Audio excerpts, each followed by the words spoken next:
Mwandishi mwandamizi Ansbeth Ngurumo ametoa maoni yake dhidi ya kauli iliyozungumzwa na viongozi wa upinzani kuhusu kuzuia uchaguzi, akisisitiza kuwa kauli ya no reform inahitaji tafsiri inayotekeleza na kuwa wazi zaidi.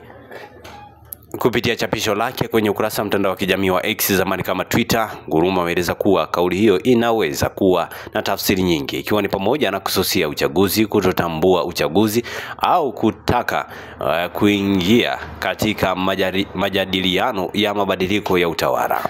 Ngurumo amekosoa kauli ya kutozuia uchaguzi, akisema kuwa inachanganya na inaweza kueleweka vibaya, hasa kwa kuzingatia mifano ya kihistoria kama vile ya Wasabato wasalia wa mwaka 2007.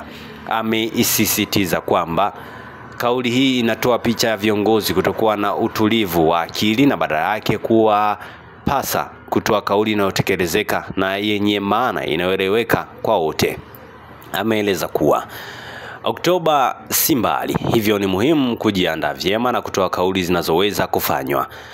Katika chapisho lake hilo, Ngurumo amependekeza kuwa badala ya kutumia kauli ya tutazuia uchaguzi, viongozi wanapaswa kusema kwa uwazi na nguvu, hatutashiriki uchaguzi. Amesema kwamba kauli hii ni rahisi kueleweka na itawaweka viongozi katika nafasi nzuri ya kuepuka matusi na kutafsiri vibaya.